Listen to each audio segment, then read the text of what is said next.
Processes, जल्दी से निकालो आंसर का।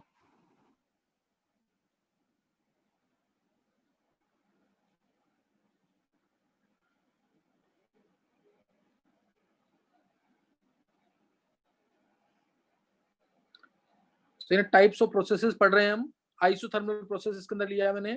आइसोथर्मल प्रोसेस वो होता है जिसमें टेम्परेचर कांस्टेंट होगा, डीटी होगा 0, डेल्टा टी भी 0 मान सकते हैं इसके अंदर। बॉयल्स लॉ वैलिड होगा, इसलिए प्रेशर वर्सेस वॉल्यूम का कर्व बॉयल्स लॉ के अकॉर्डिंग जो हमने स्टेट्स ऑफ मैटर में पढ़ा था, रेक्टेंगुलर हाइपरबोला आएगा फर्स्ट क्वाड्रेंट के अंदर।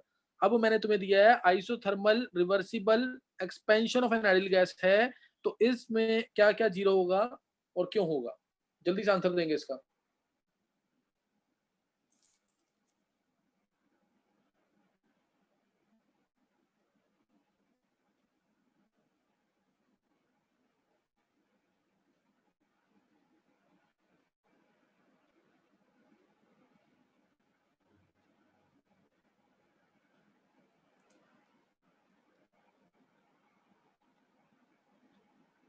चलो एक बार दक्ष आंसर बोल दे। दक्ष, दक्ष, सेजल, श्रेया, पर्यंत।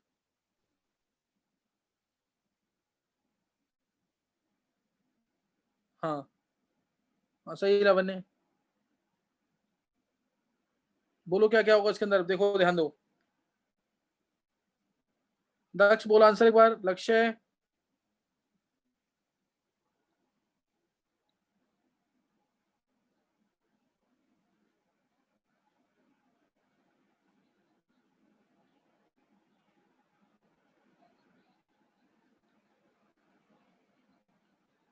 देखो इधर टेम्परेचर कांस्टेंट तो डेल्टा टी 0, डेल्टा टी 0 हो गया। अब डेल्टा ई का फॉर्मूला मैंने तुम्हें बता रखा है, delta is heat evolved absorbed at constant volume, याद है कि नहीं? ये एनसीवीडीटी था फॉर्मूला इसका, ये मैंने कराया हुआ तुम्हें, डेरिवेशन कराई हुई है इसकी।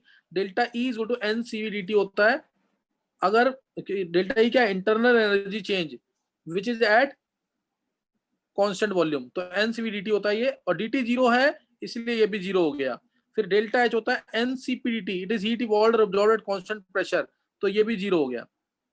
Heat evolved absorbed at constant pressure, सही ना, तो ये भी 0 हो जाएगा। और सी क्या होता है, क्यू बाई डी, सी क्या होता है, क्यू बाई डी, तो डी हमारा 0 है तो क्यू क्या हो जाएगा, सी क्या हो जाएगा, इन्फिनिटी। तो ये ऑब्जेक्टिव के क्वेश्चन है सारे, ये तुम्हें आना चाहिए सब। ये समझ आ गया अभी कि नहीं? ये सबको समझ आ गया है?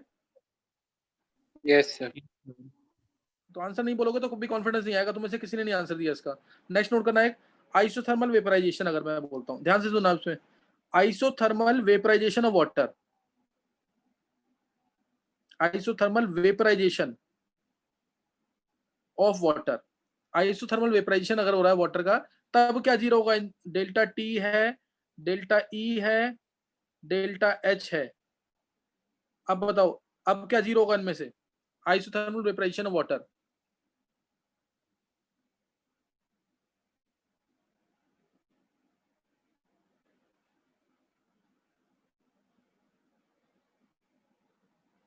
क्या 0 होगा अब?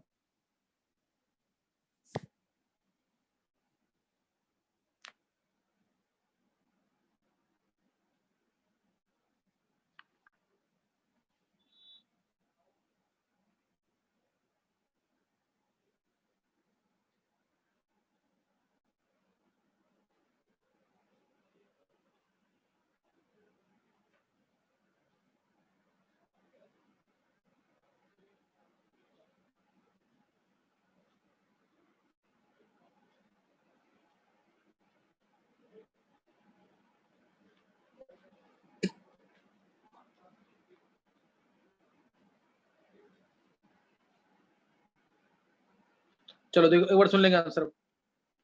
अगर आइसोथर्मल वेपराइजेशन ऑफ वाटर है, दक्ष तू बोल आंसर क्या 0 होगा इसमें?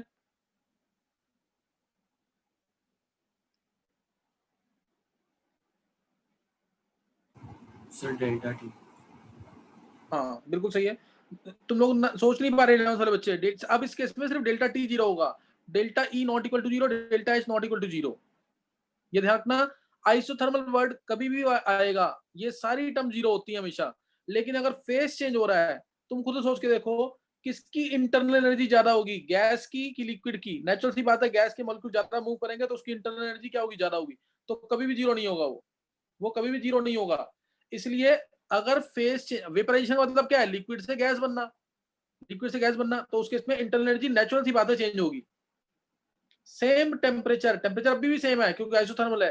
पानी जब बॉईल करता है 100 डिग्री सेल्सियस पे, तो फेज चेंज, कांस्टेंट टेम्परेचर पे फेज चेंज होता है, सही ना। सॉलिड बनता है, आइस बनता है किस पे, 0 डिग्री सेल्सियस पे। 0 डिग्री सेल्सियस पे वाटर और सॉलिड वाटर जो है यानी आइस जो है इक्विलिब्रियम में होते हैं।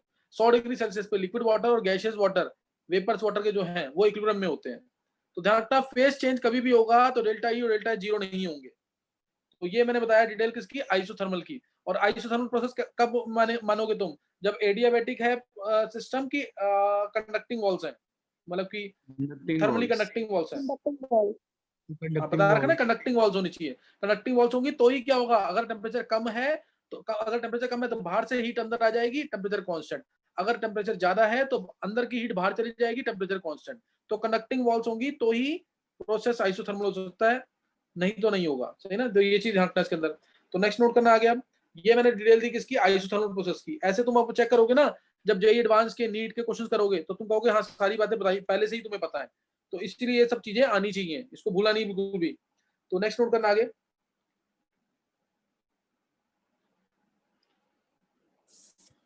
आइसोथर्मल के बारे में बता दिया मैंने।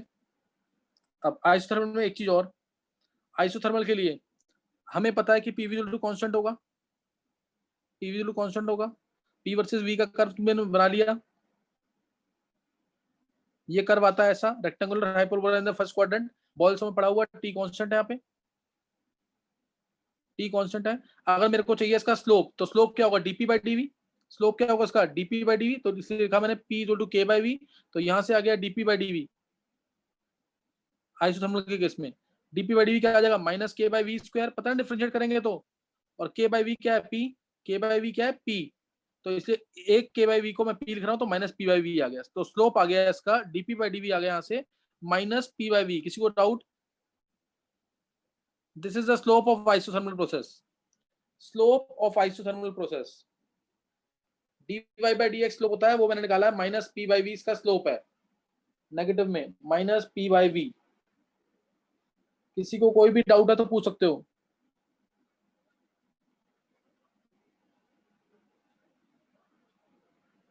कोई डाउट तो नहीं है?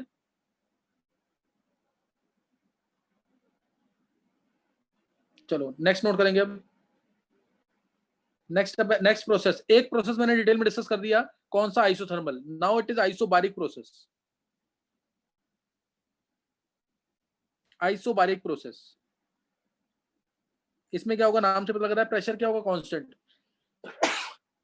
प्रेशर क्या आएगा इसके अंदर, constant. If a process is carried out in such a way that pressure throughout the process is kept constant, और वो कब होता है, ओपन वेसल्स के अंदर। जनरली रिएक्शंस क्या होती हैं, ओपन वेसल्स में होती हैं। ओपन वेसल्स में रिएक्शन हो रही है तो क्या होगा, प्रेशर कांस्टेंट।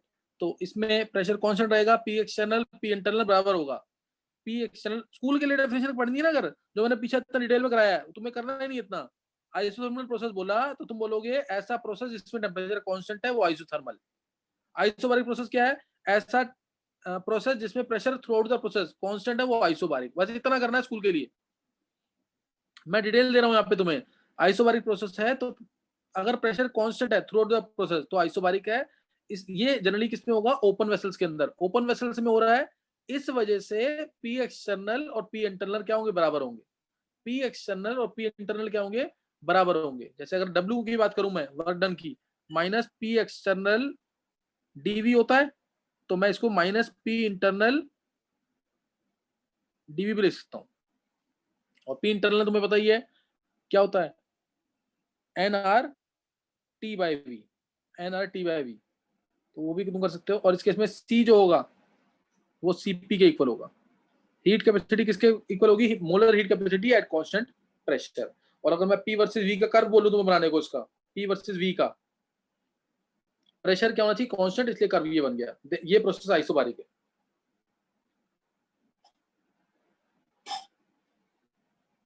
तो समझ गए कि नहीं है, ये प्रोसेस क्या होगा, आइसोबारिक।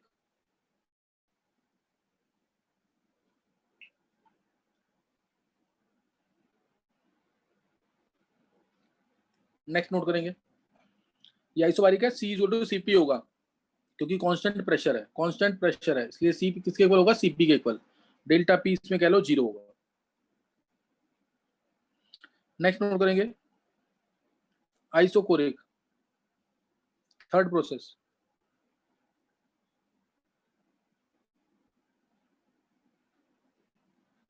ये कौन सा होगा, आइसोकोरिक प्रोसेस, जिसमें volume, there is no change in volume, यानी क्लोज वेसल में रिएक्शन हो, जब भी क्लोज वेसल में होगी there will be no change in volume, delta V क्या हो जाएगा 0। If a process is carried out in such a way that volume is kept constant throughout the process, that is in A close vessel, याद रखना word close vessel के अंदर, इन a closed vessel, और work done भी क्या होगा इधर 0, work done भी क्या हो जाएगा 0, और C किसके इक्वल होगा इस केस में, अगर आइसोकोरिक CV के इक्वल, आइसोबारिक तो CV के इक्वल, और अगर मैं कहूं P वर्सेस V का कर्व कैसा बनेगा, P वर्सेस V का कर्व, इसमें वॉल्यूम क्या होगा कांस्टेंट, इसलिए कर्व बनेगा ऐसा स्ट्रेट लाइन, सही ना। ये आइसोकोरिक, ये प्रोसेस कैसा होगा, isochoric process, clear, this process will be isochoric process, सही ना, आइसोकोरिक। नेक्स्ट नोट करेंगे अब, नेक्स्ट इंपॉर्टेंट, फोर्थ, ये इंपॉर्टेंट है, आइसोथर्मल जैसे इंपॉर्टेंट था ऐसे ही ये भी इंपॉर्टेंट है, आइसोथर्मल जैसे इंपॉर्टेंट था ऐसे ही ये भी इंपॉर्टेंट है, प्रोसेस का नाम है एडियाबैटिक,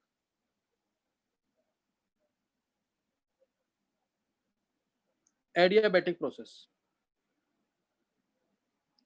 एडियाबैटिक प्रोसेस, ऐसा ये एडियाबैटिक प्रोसेस कौन सा होगा, जिसमें there is no heat change, क्या होंगी, इंसुलेटेड वॉल्स होंगी, आइसोलेटेड प्रोसेस जो होगा, इंसुलेटेड वॉल्स जो थर्मस फ्लास्क के अंदर होता है वो एडियाबैटिक प्रोसेस होता है। इंसुलेटेड वर्ड आ जाए, आइसोलेटेड वर्ड आ जाए, यानी Q जब 0 हो जाए, there is no heat change, neither heat can enter the system nor heat can go out of the system, that process is called as adiabatic process. ये सब पढ़ा हुआ तुमने, फिर रिपीट कर रहे हैं एक तरह से, और इस केस में याद रखना है इंपॉर्टेंट चीज जो है, एंट्रोपी जो है कांस्टेंट होगी, ये लाइन याद रखना इसके अंदर, ना तो हीट अंदर आ रही है ना बाहर जा रही है, entropy will be constant in this process, entropy will be constant in this process, net Q will be 0, net heat change will be 0।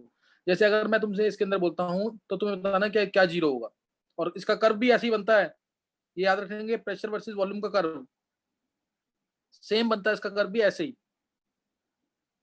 जो आइसोथर्मल का कर्व था वही कर्व है, बस डिफरेंस क्या है इसके अंदर मैं बता देता हूं तुम्हें भी, डिफरेंस क्या है इसके अंदर। देखो इस केस में जो रिवर्सिबल एडियाबैटिक प्रोसेस होता है, स्पेशली मैं बात कर रहा हूँ रिवर्सिबल, इरिवर्सिबल की बात नहीं कर रहे, रिवर्सिबल एडियाबैटिक प्रोसेस,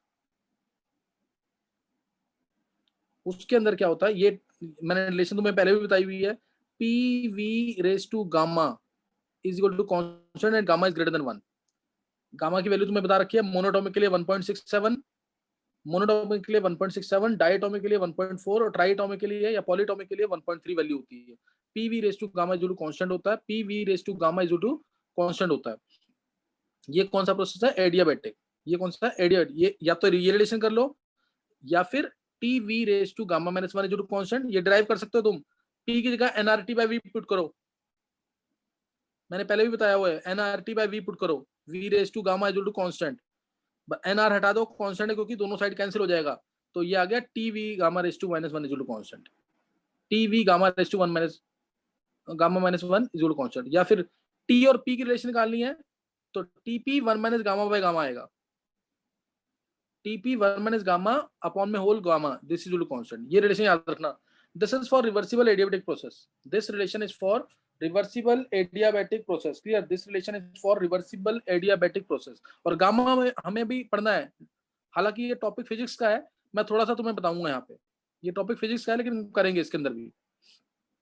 तो TP 1 minus gamma by gamma is equal to constant, ये होता है रिवर्सिबल एडियाबैटिक प्रोसेस में, रिवर्सिबल एडियाबैटिक प्रोसेस के अंदर ऐसा होगा। अब नेक्स्ट इसके अंदर बताना तुम्हें, जैसे अगर मैं स्लोप की बात करूं, स्लोप निकालना, अगर मैं बोल मुकुल जल्दी। सर जो आपने पीछे कराया था ना एडियाबैटिक प्रोसेसेस, जिसके अंदर वो ग्राफ बनवाया था उसके जैसा थर्मल, वो रिवर्सिबल ही था, रिवर्सिबल के लिए ग्राफ जितने भी हैं, ठीक है। अगर किसी भी point pressure through out the process constant हो रहा, चेंज हो रहा है हर एक पॉइंट पे, तो रिवर्सिबल होगा वो, और इंटीग्रेट करके निकलता है इसका आंसर।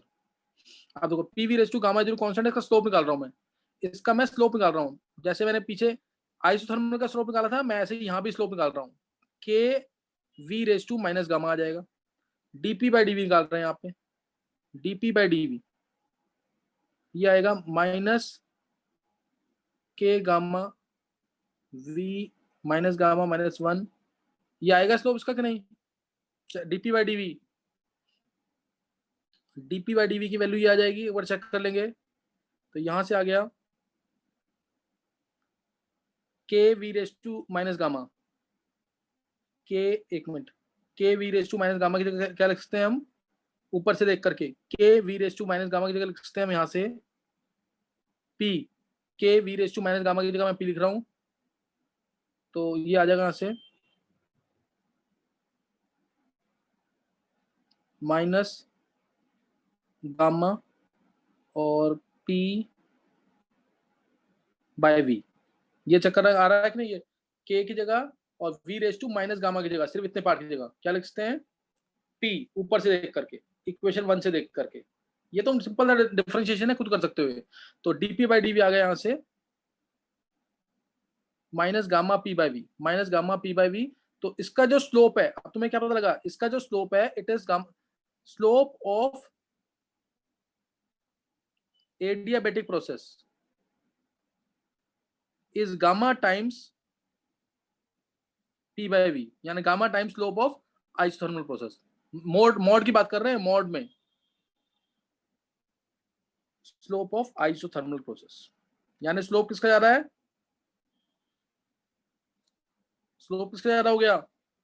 एडियाबैटिक। एडियाबेटिक। हाँ गामा, यानी ये क्या करेगा? स्लोप ज्यादा है, इसका मतलब क्या है? ज्यादा वर्टिकल होगा, ज्यादा स्टीपर होगा, दोनों वर्ड याद रखना। स्लोप क्या होगा इसका? ज्यादा वर्टिकल होगा, ज्यादा स्टीपर होगा। जैसे अगर मैं बात करूं प्रोसेस की पूरा, तो ध्यान देंगे इधर P versus V, P versus V, ये कौन सा प्रोसेस है? Fast isobaric. Isobaric. Isobaric, this process is isobaric. ये कौन सा प्रोसेस है? आइसोचोरिक। आइसोकोरिक। आइसोकोरिक। आइसोकोरिक। ये कौन सा है? एडियाबेटिक। सॉरी। और ये कौन सा है? आइसोथर्मल। ऊपर आइसोथर्मल, नीचे ऊपर होगा आइसो, हाँ ध्यान रखना, ऊपर आइसोथर्मल स्लोप कम इसका, नीचे एडियाबेटिक। जो वर्टिकल ज्यादा वो एडियाबेटिक, जो वर्टिकल ज्यादा वो एडियाबेटिक। इन दोनों में कंफ्यूजन रहता है, इसी के क्वेश्चन आने हैं पेपर में।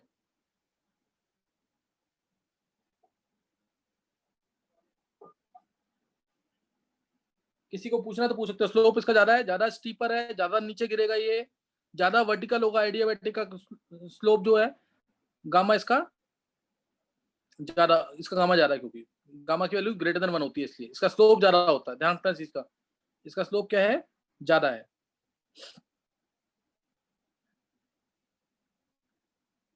सही ना, इसका स्लोप ज्यादा है। अब एक चीज और ध्यान देंगे, अब मैं तुमसे पूछ रहा हूं, अगर मान लो यहाँ टेम्परेचर T1 है, यहाँ टेम्परेचर T1 है, यहाँ पे टेम्परेचर T2 है, यहाँ टेम्परेचर T3 है, तो बताओ क्या रिलेशन होगी? T1 T2 में क्या रिलेशन होगी, और T2 T3 में क्या रिलेशन होगी, या T1 T3 में क्या रिलेशन होगी? T1 बड़ा कि T2 बड़ा? 11th वाले बच्चे आंसर देंगे।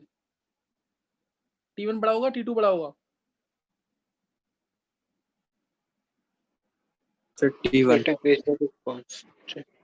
बात तो यहाँ पे टेम्परेचर होगा इक्वल, टेम्परेचर क्या होगा? कांस्टेंट। अभी तो बताया आइसोथर्मल प्रोसेस है, अगर आइसोथर्मल प्रोसेस है तो T1 और T2 क्या होंगे? Temperature toward the process is constant, constant है ना ये। अब T2 T3 में कोई रिलेशन बताएगा? T1 T3 में क्या रिलेशन है? T1 T3 में sir T1 is less than T3। T1 is less than T3, किसने बोला ये? कुणाल। कुणाल। T2 T3 में सर इसमें भी सेम। अच्छा चलो, अब ध्यान देना, सर 11th से किसी और उल्टा होगा, किसने बोला ये? greater than T3. किसने बोला है? आंसर बोलो। प्रथम. प्रथम। ध्यान देना इधर, फॉर सेम वॉल्यूम, चेक करो इधर, बहुत सिंपल तरीका निकालने का। फॉर सेम वॉल्यूम, ये तो निकालना बहुत इजी था कुणाल। फॉर सेम वॉल्यूम, अगर वॉल्यूम सेम है तो किसका प्रेशर ज्यादा है, आइसोथर्मल वाले का कि एडियाबैटिक वाले का? किसका प्रेशर ज्यादा है? आइसोथर्मल का. आइसोथर्मल का प्रेशर ज्यादा है। पी होता है एनआरटी बाई वी, एनआर हटा दो, एनआर से कोई मतलब नहीं है, एनआर से कोई मतलब नहीं है। फॉर सेम वॉल्यूम, वॉल्यूम हट गया, कांस्टेंट है, एनआर कांस्टेंट है, तो जिसका प्रेशर ज्यादा उसका टेम्परेचर ज्यादा। किसका टेम्परेचर ज्यादा होगा फिर? आइसोथर्मल का. हाँ, ये ध्यान रखना, इंपॉर्टेंट क्वेश्चन है बहुत। एक चीज दिमाग में रखना, कभी भी, अब लाइन सबसे इंपॉर्टेंट मैं बोल रहा हूँ यहाँ पे, कभी भी अगर एडियाबैटिक एक्सपेंशन हुआ तो कूलिंग होगी कि हीटिंग होगी?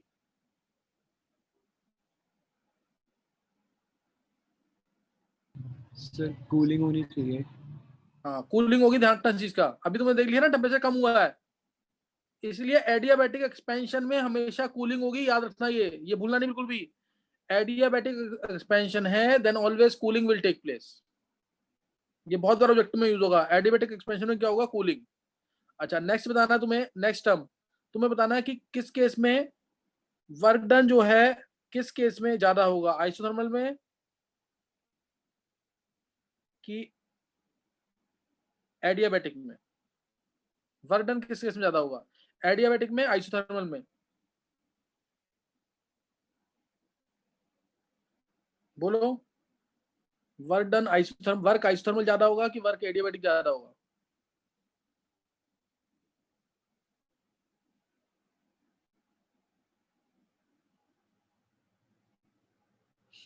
Sir adiabatic.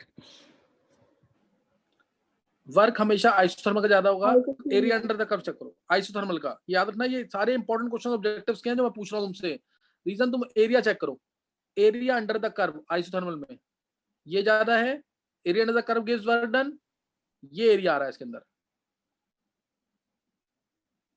और ओके सर. ऐसे, हाँ, ऐसे ही चेक करो, एडियाबैटिक के अंदर ये एडियाबैटिक वाली लाइन है, इसके अंदर एरिया देखो, किसमें एरिया ज्यादा आ रहा है? आइसोथर्मल का. आइसोथर्मल। आइसोथर्मल का एरिया ज्यादा है तो उसका वर्क डन ज्यादा। वर्क आइसोथर्मल, ये सारे ऑब्जेक्टिव क्वेश्चंस हैं, हर एक कंसेप्ट क्लियर करना, कुछ रहने मत देना इसके अंदर, नहीं तो फिर तुम्हें दिक्कत आएगी बाद में। Work isothermal is greater then work adiabatic, work isothermal is greater then work adiabatic. Next हम नोट करेंगे इसके अंदर। अगर अब देखते हैं कि कौन निकालता सही इधर। अगर मैंने बोला एडियाबैटिक से free expansion of ideal gas, adiabatic free expansion of ideal gas, मैंने बोला adiabatic free expansion of ideal gas, इसमें क्या क्या चीज जीरो होगी? सपोज मैंने टर्म्स दे दी तुम्हें, डेल्टा टी, डेल्टा ई से क्यू, डब्ल्यू, या फिर एक डेल्टा एच, बताओ क्या जीरो होगा इसके अंदर? Adiabatic free expansion of an ideal gas, निकाल लो जल्दी। Work.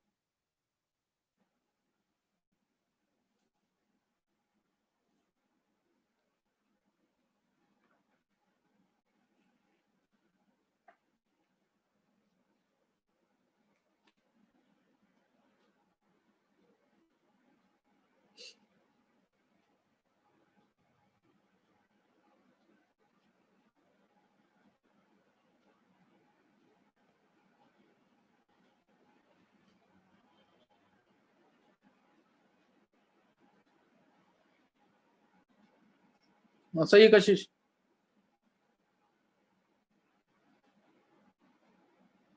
चलो ध्यान देंगे इधर, मुकुल का टी आंसर है। चलो सही, देखो उधर और किसी को, कुणाल, वर्क, ये सब क्वेश्चन ऑब्जेक्टिव्स के हैं, मैट्रिक्स मैच पे क्वेश्चन आते हैं, वर्क ध्यान देंगे। देखो उधर, adiabatic free expansion of ideal gas बोला delta H, work delta H. चलो एक बार क्या नाम है, लक्ष्य या दक्ष, कोई भी, सेजल,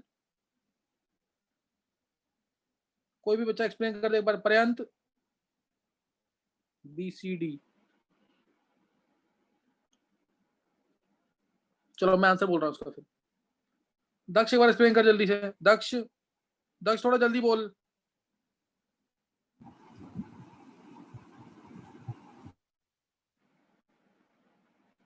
दक्ष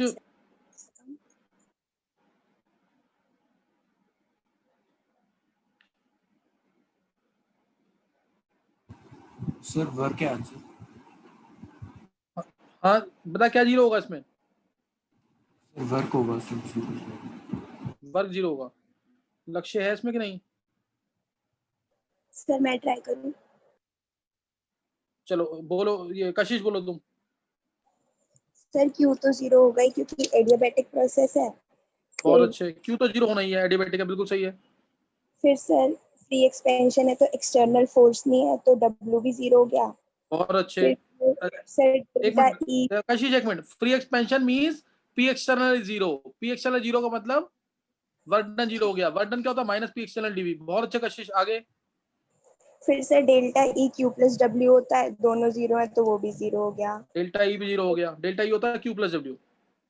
फिर ये सर रिलेशन तो भूलना ही नहीं, कहीं कुछ नहीं आता तो ये रिलेशन अप्लाई करनी है। हाँ फिर डेल्टा ई जीरो तो डेल्टा एच भी जीरो, और डेल्टा जीरो तो डेल्टा टी भी जीरो। डेल्टा ई जीरो है तो बाकी दोनों भी जीरो होंगे, चेक करना एक बार इसको। All will be zero. अच्छा, अगर एडियाबैटिक कंप्रेशन होता है आइडियल गैस का, तो एडियाबैटिक कंप्रेशन होता है आइडियल गैस का, तो क्या होता?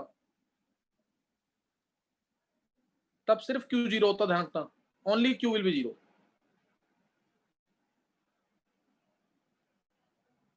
समझ आ रहा है कुछ कि नहीं? ये सारे क्वेश्चन इंपॉर्टेंट है, ध्यान रखना। और एडियाबैटिक प्रोसेस में एंट्रोपी कांस्टेंट होती है, ये वर्ड याद रखना।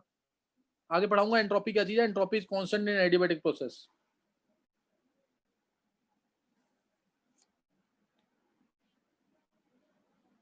चलो अभी क्लियर हो गया होगा तुम्हें। ये हमने प्रोसेस ले लिया है इसके अंदर, और इस प्रोसेस में तो कुछ, चलो एक दो क्वेश्चन और देखेंगे इसके अंदर। तुम्हें बताना है इसके अंदर, सपोज मैंने तुम्हें दिया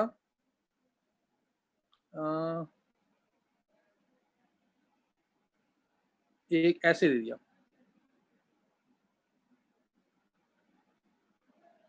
मान लो ए और ये बी, पी वर्सेस वी का कर्व है।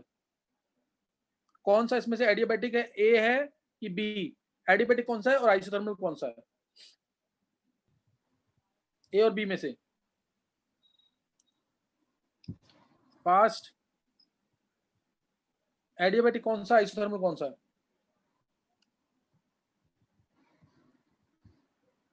बिल्कुल सही है। ए क्या होगा? एडियाबैटिक, जिसका स्लोप ज्यादा, जो ज्यादा वर्टिकल दिख रहा है वो एडियाबैटिक। ए क्या होगा? एडियाबैटिक। और बी क्या होगा? आइसोथर्मल। ये छोटे छोटे क्वेश्चन ऑब्जेक्टिव्स के। नेक्स्ट दे दिया ऐसे ही। और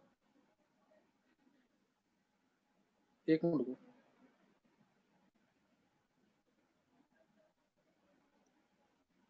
चलो अब तुम्हें बताना है ए से बी प्रोसेस क्या होगा और बी से सी क्या होगा। P versus we. ए से बी आइसोथर्मल होगा कि बी से सी आइसोथर्मल होगा? कौन सा वर्टिकल दिख रहा है ज्यादा? जो ज्यादा वर्टिकल, ए से सी थोड़ी बोलेंगे, ए से सर ए से बी आइसोथर्मल। हाँ, ए से बी आइसोथर्मल और बी से सी एडियाबैटिक। जो स्ट्रेट दिख रहा है वो एडियाबैटिक। समझ आ गया कैसे निकालना है ये? समझ आ गया कि नहीं? आगे सर सर तो हमें ध्यान मतलब जो स्ट्रेट दिख रहा है, वर्टिकली, हाँ जो वर्टिकल दिख रहा है उसका स्लोप ज्यादा अच्छा। होता है, उसमें निकालना आंसर से, सही ना? तो ये मैंने बता दिया यहाँ पे। प्रोसेस तुम्हें एक्सप्लेन कर दिए, सारे स्लोप बता दिया, जितने क्वेश्चंस आईआईटी के अंदर बनते थे इसके वो लगभग बता दिए मैंने। अब नेक्स्ट नोट करेंगे जल्दी से, एक पॉलीट्रॉपिक प्रोसेस। ये भी फिजिक्स का पार्ट है कहने को, तो जल्दी से नोट करेंगे इसको। पॉलीट्रॉपिक प्रोसेस, मैं कुछ क्वेश्चन इसके भी कराऊंगा। पॉलीट्रॉपिक प्रोसेस, पॉलीट्रॉपिक प्रोसेस के अंदर P V raise to N equal to constant आता है। P V raise to N equal to constant आता है। P V raise to N equal to constant, अच्छा सही है। P V raise to N equal to constant. Kunal थोड़ा सोच समझ के दिया अगर फिर answer. P V raise to N equal to constant कह लो, या T V raise to N minus one equal to constant कह लो, कोई भी टर्म इसमें यूज कर सकते हैं, कांस्टेंट कह सकते हैं इसको। ये पॉलीट्रॉपिक प्रोसेस है। एन यहाँ पे कोई भी इंटीजर हो सकता है। एन की वैल्यू अगर मैं 1 दूंगा तो प्रोसेस हो गया आइसोथर्मल। ये खुद निकालना आंसर। n को 1 पुट करो, p equal to constant means isothermal. n को 0 पुट करो, n को 0 पुट कर देंगे तो p कांस्टेंट हो जाएगा, तो आइसोबारिक प्रोसेस हो जाएगा। इसमें सारे प्रोसेस डिफाइंड होते हैं, तो आइसोबारिक हो जाएगा। n को इंफिनिटी पुट कर दो तो आइसोकोरिक हो जाएगा, और n को गामा पुट कर दो तो ये एडियाबैटिक हो जाएगा। तो ये एडियाबैटिक प्रोसेस होगा। इसमें जो हीट कैपेसिटी है इस वर्डन की, मैं प्रूफ भी कर दूंगा, इसको हिंट दे दूंगा प्रूफ कैसे करना है इसको। C जो होता है इसका वो CV plus R by 1 minus n होता है। n यहाँ पे कोई भी वैल्यू हो सकती है, n यहाँ कोई भी वैल्यू हो सकती है, बताता हूँ भी कैसे। n यहाँ पे कोई भी वैल्यू हो सकती है। C ये इसकी हीट कैपेसिटी होती है पॉलीट्रोपिक प्रोसेस की, और इसका वर्डन होता है P2V2 minus P1V1 divided by n minus 1।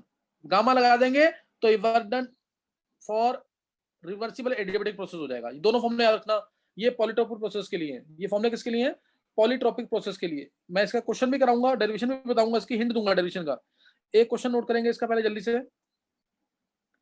Question अगर मैं बोलता हूं तुम्हें, ये क्वेश्चन IIT का है, पूछा हुआ है। मोनोटॉमिक गैस के लिए P by V equal to 1 है। मोनो एटॉमिक गैस के लिए P by V equal to 1 है, तो कैलकुलेट हीट कैपेसिटी। क्या होगी हीट कैपेसिटी? जल्दी से आंसर दो, फास्ट।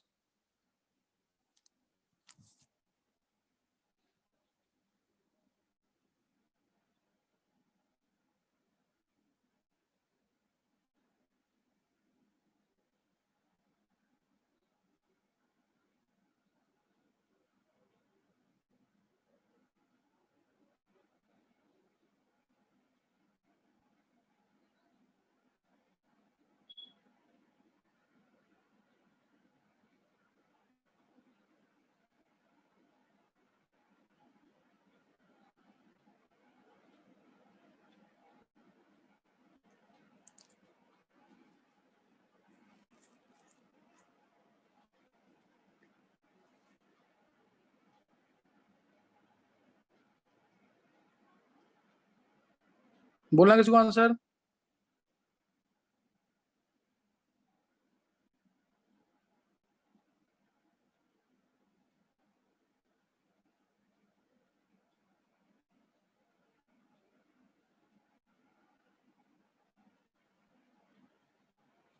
मुकुल का आंसर 0 है। चलो सही, आगे।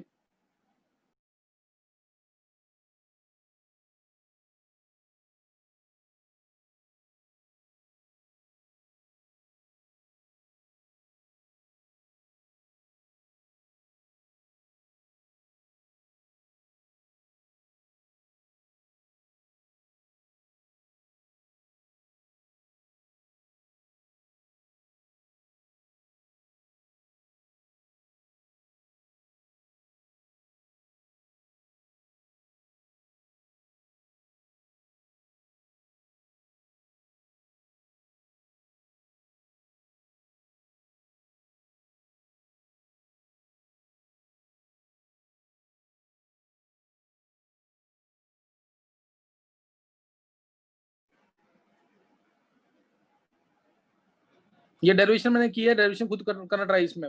dv बाई dt की वैल्यू निकालना, आंसर आ जाएगा। किससे निकालोगे? tv minus n raise to minus 1 equal to constant को डिफरेंशिएट करके, इससे करोगे तो। और dv बाई dt की वैल्यू पुट करो, फॉर्मूला की डेरिवेशन आ जाएगी। आंसर बताओ इसका भी, या भी मैं बता रहा हूँ नेक्स्ट में। अभी स्टार्ट करते हैं, फिर बताता हूँ आंसर।